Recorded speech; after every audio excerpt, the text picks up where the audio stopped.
cut the crap. I thought we were here for lawsuit money.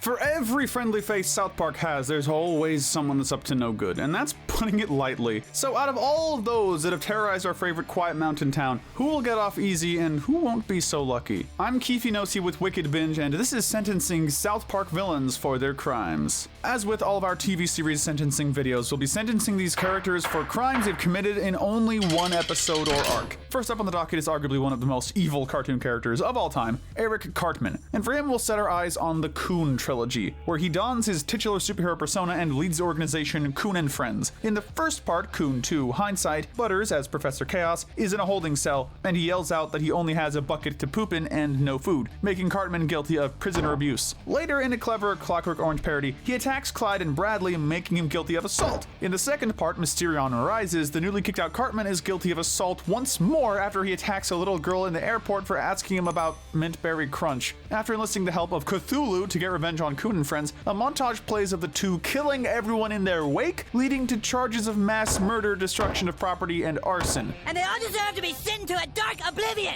You can do that, right? Jews and hippies are also targeted specifically, adding attempted genocide to the charges. This escalated pretty quickly, didn't it? Murder and destruction continues in the final part, Coon versus Coon and Friends, including the death of poor Justin Bieber. Finally, Cartman has Cthulhu send Coon and Friends to another dimension, which will count as false imprisonment. The scope of Cartman's crimes are far too huge for him to be tried as nothing less than an adult, so we think the most appropriate punishment is life in prison with no chance of parole. He should feel lucky that he's a minor because that's why he just narrowly escaped death. Alright, let's hope we don't get sued for covering the first of several celebrities we'll be sentencing, Tom Cruise. In the 200th episode two-parter, Cruise leads the many celebrities that South Park had made fun of up to that point in a giant class action lawsuit against the town. However, he makes a deal with Randy and Stan. They won't go through with the lawsuit if they bring him Muhammad. You get Muhammad to appear in South Park, or your little town is done! Later on, the town is threatened by gingers who will bomb it if the profit isn't given to them. When Randy tells Cruise they have no other choice but to give Muhammad to the gingers, Cruise threatens him and the others with violence, leading to his first charge. Through the use of Mecha Streisand, he's also guilty of destruction of property, arson, and murder by proxy. Muhammad is later strapped to Rob Reiner's goo transfer machine so Cruise can no longer be able to be ridiculed. Throw the switch, Rob. Which adds on a final charge of kidnapping. Cruise is sent to the moon to die at the end, and in our opinion, that's a punishment too good to change. Oh, speaking of Rob Reiner, that's who we have next. Reiner first appears in Butt Out, where he comes to South Park hoping to get smoking banned in Colorado after the boys are caught smoking. Disguised as a woman, he brings the boys to a big tobacco company to get a tour, and takes a photo of them in the factory, hoping to post it online and give people the impression that the company invited the boys here to convince them to smoke. Got it! Ha!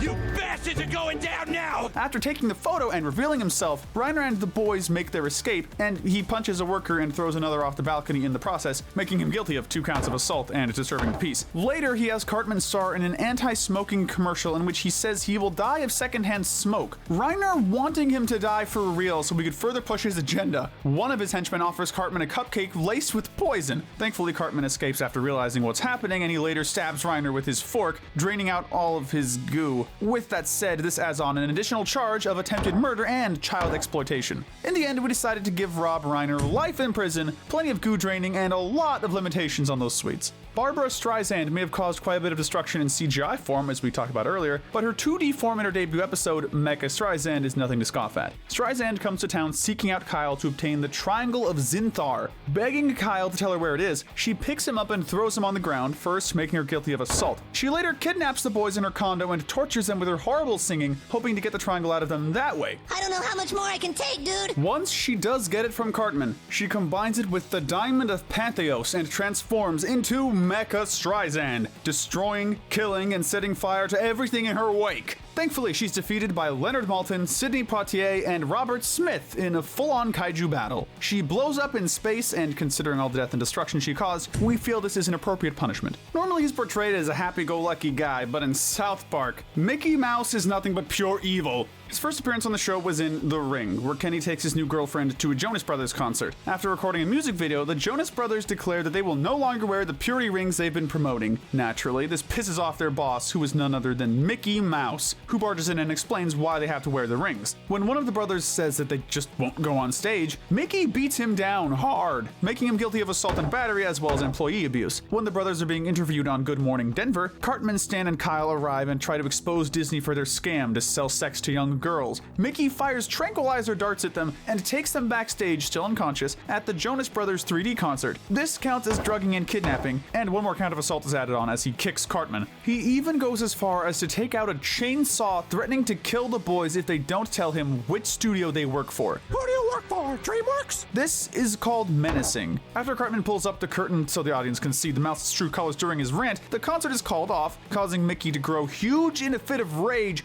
and he blows fire at the audience. A news report shows Mickey destroying the city and killing people in his rampage, leading to charges of arson, destruction of property, and murder. Because Mickey's rampage appears to be not as destructive and deadly as similar entries, South Park logic says that we should give him life in prison. But considering how Disney has some of the best lawyers in the world, they'll probably find some way to work around the legal system and the mouse will get out. Our smallest baddie on today's docket, Mitch Connor, is next. First appearing in the episode Fat Butt and Pancake Head, he's initially Cartman's hand puppet that he uses as a heavy Latino stereotype caricature of Jennifer Lopez for the school's Cultural Diversity Day. Cartman uses Miss Lopez all day and acts as if she's a real person, and he goes as far as to create a music video with her at the mall. The record company representing the real Jennifer Lopez gets sent the video, and liking the new young Lopez, fires their current one. Take me to South Park, Colorado! This is 100% identity theft, and to put more salt in the wound, Ben Affleck falls in love with Miss Lopez and even sleeps with her. Mitch is also guilty of coercion, as Cartman is not in control of his hand and is forced to do what he wants against his will. When Mitch finally reveals his true identity as a con man, he simply disappears. With that said, we have no idea of how to charge him. Even if Cartman's hand gets cut off, which we absolutely wouldn't do, he would just reappear somehow anyway, so Mitch seems to be unable to be handled by the law. But want to know someone, or rather a whole group, who's not just strange, but really, really scary? The Super Adventure Club. Appearing in the episode Return of Chef, Chef returns to South Park after traveling with the Super Adventure Club for 3 months. The townspeople assume that it's a normal club where members travel around the world, but the boys notice something isn't right with Chef when he talks about wanting to make love to them. Let's all go home and make love. So the boys go to the club's headquarters for some answers. There, the club's leader tells the boys that the club is all about traveling the world and having sex with children. Yes, what else would we do? Going into some great detail about their next expeditions and the children of different tribes they will meet. So obviously this makes them guilty of coercive persuasion, a fancy term for brainwashing, which they also attempt on the boys and fail miserably, thankfully. After the boys and a psychiatrist take Chef to a strip club, he's back to normal. But just when everyone thought that all was well and good, the Super Adventure Club comes back and hits Chef with a couple tranquilizer darts, kidnaps and attempts to re-brainwash him, and keeps the boys hostage until they call in security. Thankfully, the boys manage to escape with Chef in tow, just for him to try and go back and get killed in his infamous, long, gruesome, drawn-out death scene. We think we'll do every one of the Super Adventure Club's child victims justice by sentencing each of them to life in prison with no possibility of parole. Bear Man Pig? No, it's none other than Man Bear Pig. We're gonna look at this big return in the two-parter, Time to Get Cereal and Nobody Got Cereal. After he was proven to be imaginary many seasons prior, he becomes all too real in these episodes. Okay, Man Bear Pig is real. Man Bear Pig first grabs Ned and runs off with him, and considering Ned returns in future episodes, his first charge will be attempted murder. In the next scene, Detective Harris mentions there were dead cows spotted, making Man Bear Pig guilty of animal slaughter. He then commits a slew of murders: a kid at the school, a guy on surveillance footage, some kids at Stark's Pond off screen, an entire Red Lobster, an entire Baskin Robbins, and an entire Jared. Not even Satan can stop him. All the while, he leaves behind tons of destroyed buildings and fire. While Man Bear Pig did cause immense damage, it's kinda hard to charge the physical embodiment of climate change, and we can't help but find his family seen later in the Streaming Wars specials wholesome,